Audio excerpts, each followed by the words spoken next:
This is amazing. This moldering journal from World War II may contain the location of hundreds of tons of stolen gold. So this whole thing is the diary down here? That's correct, yeah. Okay, I have a million questions. To start with, who wrote this? So it has been written by a highly ranked officer of Waffen SS under pseudonym Michaelis. The Schutzstaffel, or SS, were the paramilitary wing of the Nazi Party, led by Heinrich Himmler, one of the chief architects of the Holocaust. The SS was part combat brigade, part state police, a cadre of true Nazi believers who enforced the genocidal policies of Hitler and Himmler with religious fervor. If this diary was written by a high-ranking SS officer, he may well have had intimate knowledge of Nazi secrets and the fate of plundered treasures. As for my search, well, there's something bothering me. It seems suspicious that the second Beale code was broken hundreds of years ago, but there's been no progress in deciphering the other two codes. I'm heading north to Annapolis Junction, Maryland, because if you need a code cracked, where better to go than the NSA? I've set up a meeting with Todd Mateer, a seasoned cryptanalyst who's carefully studied the Beale ciphers. Mateer has ripped apart the codes, and I'm eager to hear what he's found. So what I did is I wrote a computer program that allows you to take the Declaration of Independence and apply the book cipher to the second Beale papers. And when you do that, when you plug all that into the computer, what do you get? Then we get this sequence of characters. His program reveals a major issue. It turns out that Cipher 2 doesn't actually line up all that well to the Declaration of Independence. So across the entire second cipher, how many errors are there? There's about 5 or 6 different errors, but only one of the errors will throw off the entire message. When the author numbered the words in the Declaration, he screwed up. Each mistake like this created ripple effects, making part of the translation unreadable. So this is a serious problem because the person that created the message and the person who recovered the message would have had to have made the exact same mistakes. Certainly that casts some doubt here on the ability for him to have cracked this code. Yes. But what about the other two ciphers? Since each code likely has a different key, it's no surprise that the Declaration of Independence doesn't decode ciphers 1 or 3. But Mr. Mateer ran it through his computer program anyway, and noticed something very strange. So if we apply the Declaration of Independence to the first Beale cipher, then we get this strange sequence of characters A, B, C, D, E, F, G, H, I, J, K, L, M, N, O, P. It's very unlikely that that sequence of characters would have appeared by chance. It's more than just unlikely. The odds of this alphabetical sequence of letters appearing by chance are astronomical. So what does this mean? Mateer believes the author of the ciphers got lazy and made a mistake. He believes the first and third ciphers were never intended to be solved, so all the author had to do was fill up both ciphers with random numbers. But at some point, he just started using the numbers he'd written down from the Declaration of Independence, and he used them in alphabetical order. Seems like kind of a sad mistake for someone who went through a lot of trouble to really cover his tracks, right? So what's your professional assessment as a cryptanalyst? I believe it's a hoax. You believe it's a hoax.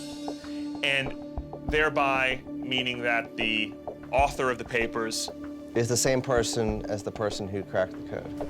This is a stunning find. Since the Declaration doesn't cleanly work on Cipher 2, and since ciphers 1 and 3 seem to have been thrown together using strings of sequential letters, the only possible conclusion is that whoever wrote the cipher also faked solving it. In other words, the publisher James Ward. So it's really a publishing ploy. That's right.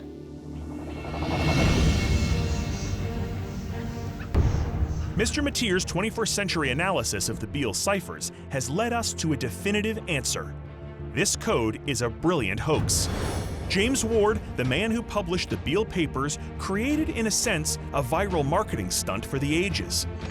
By solving just the cipher that describes the glittering treasure, he gave hope that the other two could also be cracked, and that anyone who purchased his pamphlet could get rich overnight.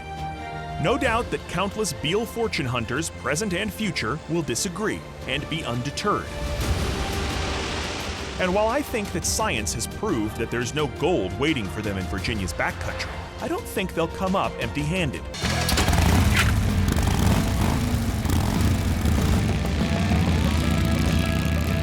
Dan gives my hunt a major boost by setting up a meeting for me with the puzzle master himself. Assuming he lets me past his gate. Hi, I am here to see Forrest Fenn.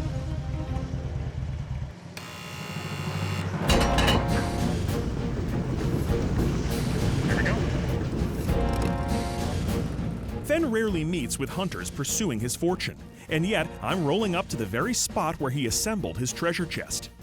But just as I start to picture a devious mastermind hidden away in a secret lair, Hello, Mr. Fenn. You must be Josh. I'm Josh, yeah. I've been expecting you. Come on in. Oh, so nice to meet you. Thank you for having me. I appreciate it. Sure. it turns out he's a lot more friendly grandfather than sinister puppet master, though his private art collection would make a Bond villain blush. Holy smokes. Over the course of his life, Forrest amassed a fortune in art and artifacts. Whatever's in that treasure chest only represents a small sample of what he owns. Okay, so first question, Forrest, should be an easy one. Where is the treasure hidden? At least 8 miles north of Santa Fe and below the Canadian border. Okay. Still got a lot of ground there to cover. Can you tell me why you chose the place that you chose? It's a place that I've visited a few times. I have fond memories of that place. Do you know how much the treasure's worth? No, I don't. There are 20.2 pounds of gold in the treasure chest. There are 200 and some odd rubies. There are 2 Ceylon sapphires. There are 8 emeralds. There are lots of diamonds. Forrest admits that the treasure's hefty weight forced him to take 2 trips from his vehicle to the hiding spot. What was your intention? I had a number of reasons for doing it, but primary was to get people out in the sunshine again, to smell the pine needles in the mountains. To find Fenn's treasure, you've got to decipher Fenn's poem, which supposedly points straight to the prize. Is this something you think that anybody could find? Well, anybody that's physically able to get out in the mountains and walk through the countryside, sure, but you have to start at the first clue. That starts the great adventure. As I have gone alone in there, and with my treasures bold, I can keep my secret where, and hint of riches new and old. Begin it where warm waters halt, and take it to the canyon down. Not far, but too far to walk. Put in below the home of Brown. From there it's no place for the meek. The end is ever drawing nigh. There'll be no paddle up your creek, just heavy loads and water high. If you've been wise and found the blaze, look quickly down, your quest to cease. But tarry scant with marvel gaze, just take the chest and go in peace. So hear me all and listen good. Your effort will be worth the cold if you are brave and in the wood. I give you title to the gold. You were quoted as saying that you think people have been very close to the treasure. I know that some people have been within 200 feet, but they don't know who they are. If you want to be a serious searcher, my advice is look at clues in the poem. Are you worried that the treasure could be damaged or moved by the elements? It certainly could be. I wanted the treasure to be hidden in a place where it was hard to find, but not impossible to find it. How many people do you think have looked for your treasure? Last summer, there were 30,000 people in Santa Fe. That's amazing. The safest thing probably would be for you to tell me where it is. I'll check on it. But then 2 people would know where it is, and I'd have to shoot you. Okay, that's a fair point. Don't tell me. Does anybody else know where it is No. other than you? Your wife doesn't know? No one knows. Nobody knows. I don't plan to tell anybody.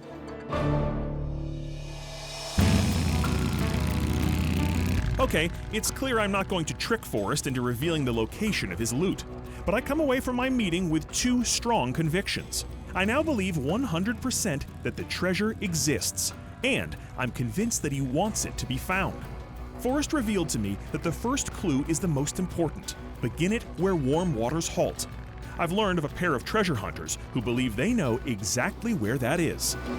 I head to the Dupsgezind Kirk Church to meet journalist Carl Hammer. Josh, hi. That's right, it's Hammer time. Welcome. Wow, look at this. This is stunning.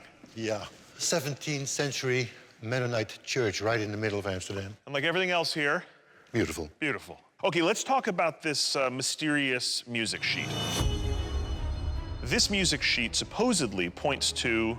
A stash of Nazi gold and Hitler's personal diamonds, the most expensive diamonds the Nazis ever had. And tell me how you got involved with this. Where did you first hear this story?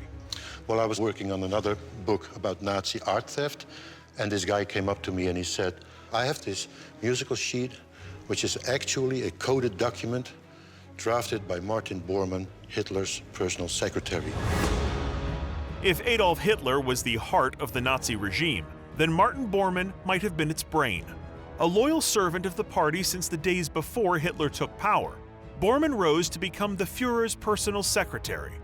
In 1945, with the war almost lost, Bormann was among the inner circle that stood beside Hitler in the Führer bunker. On April 29, 1945, Hitler signed his last will and testament. Bormann was his witness and executor of his estate. Now, what's interesting that at the end of the war, when they were about to lose the war, they had decided that they wanted to continue their ideals in a Fourth Reich, so to say. This idea that if the war is lost, if the Third Reich falls, they'll reorganize and come back. Right. And they had this terror cell called Werwolfen, the werewolves. The werewolves? Yeah.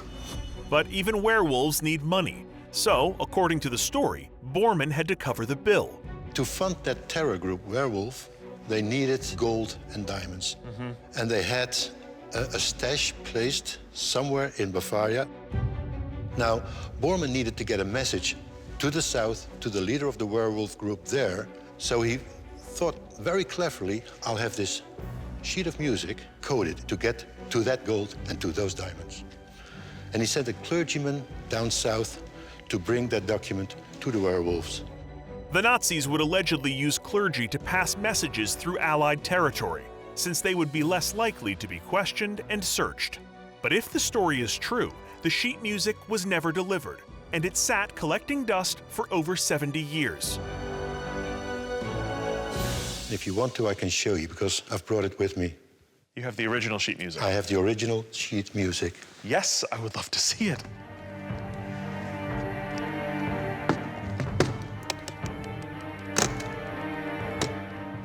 Oh my word. Take it out. Take it out. We don white gloves because Hammer says, can't touch this. Wow. Look at that. This is the March Impromptu by the German-American composer Gottlieb Federlein. First of all, before anything else, to think that we may be holding a document here that was in the Führer bunker at the end of World War II is already kind of mind-boggling. Yeah. It's then probably the last document Bormann ever drafted. So it's unique. Now, I have to say also, if you just handed this to me and I had no context, you know what I see here? I see a pretty normal piece of sheet music, right? As a layman looking at this, I would have no sense that there's a code here. Well, one way to find it out, you play the music, look at the sheet, follow the notes, and see where you find things that are not in the music, but that are on paper. Okay, that's a good plan if I could play piano. One step ahead of you, I've invited two friends for you who can play the piano. Yes? Gentlemen? Carl has invited a pair of Dutch pianists to play a command performance of the March Impromptu. But as I'm about to learn, there's a lot more on the page than just the music. Strange symbols, characters, and even cryptic text masquerading as lyrics. These are the elements Carl believes constitute a secret Nazi message. Directions to find a cache of gold and diamonds. Bravo! Terrific. So, Josh, I have a copy of the sheet music and an overlay. All the markings you see here in red, for instance, are the things that they didn't play, you couldn't hear, but they are on the sheet music. What is this writing that's layered on top of the music? It's made to look like a poem, but it's not. So the first line here says, Wo Matthias die Saiten streichelt. Which translates to? Where Matthew strokes the strings. Where Matthew strokes the strings. I mean, who's Matthew? What strings? There are also those strange characters amid the music that Carl thinks are part of the puzzle. Where you see the little markers, Yeah. they are all runic symbols. You see FXS in the first line down. FXS means Franz Xavier Schwartz. Franz Xavier Schwartz was the treasurer of the Nazi Party from its very beginnings, and was so trusted by Hitler that the Führer's will was only to be opened in Schwartz's presence. In short, he was Hitler's personal banker, and someone who would have certainly been aware of any secret Nazi slush funds. In fact, some believe Schwartz may even have been the intended recipient of the coded music. What's your own hunch? Is there something out there to be found? Yeah, Definite. That was a quick yeah. yeah. All that's left is to crack the code, or find someone who already has. Are there people that are actively looking for this treasure? Oh yeah, sure. And I'm sure that one day the code will be cracked. Question is, will there still be something in the ground? We don't know. We'll have to wait. This is Roman Fermaniak and Bart Zalaitis of the Silesian Bridge Foundation, a group dedicated to strengthening the relationship between Germany and Poland. Can we talk about how amazing this building is? Absolutely. It's a late 17th century palace that has been restored to this beautiful condition you see here and now. It's awesome. It's nice to have you here. And I understand you have something very special in this palace, a document of some kind? That's correct. It's a war diary. Okay. It's been written at the end of the World War II that points 11 locations where Nazi gold has been hidden, and we're talking about anywhere between 100 to 300 tons of gold. I'm sorry, did you say 100 to 300 tons of gold? That's correct. Okay. I thought a rafting trip through a flooded Nazi tunnel would be the wildest story I'd face this week, but a war journal that may point at 300 tons of plundered gold raises the bar to a new level. Any chance it tells you right where it's buried? In a way, yes. Can I see this document? Please. Lead on.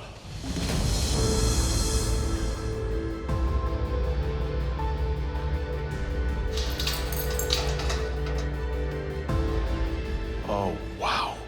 Unbelievable. Wow, this is amazing. This moldering journal from World War II may contain the location of hundreds of tons of stolen gold. So this whole thing is the diary down here. That's correct, yeah. Okay, I have a million questions. To start with, who wrote this? So it has been written by a highly ranked officer of Waffen SS under pseudonym Michaelis. The Schutzstaffel, or SS, were the paramilitary wing of the Nazi Party, led by Heinrich Himmler, one of the chief architects of the Holocaust. The SS was part combat brigade, part state police, a cadre of true Nazi believers who enforced the genocidal policies of Hitler and Himmler with religious fervor. If this diary was written by a high-ranking SS officer, he may well have had intimate knowledge of Nazi secrets and the fate of plundered treasures.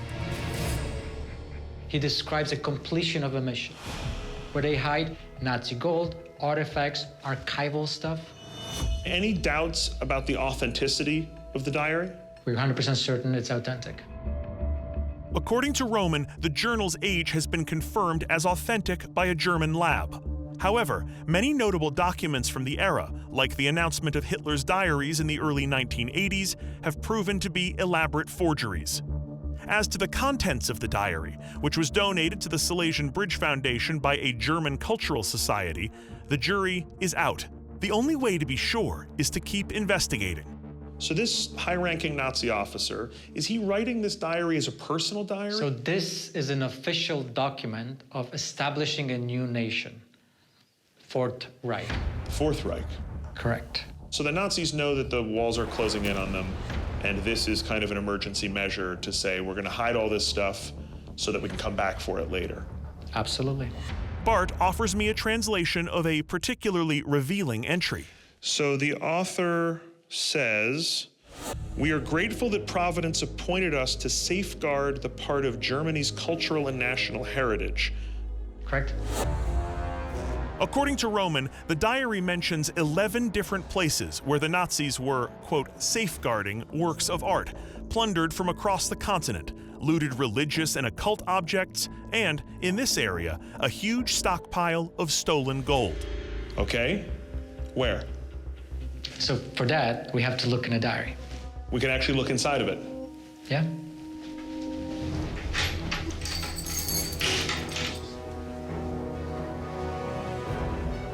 To read firsthand from this dark tome, Roman and Bart bring the diary to the palace's ornate ballroom.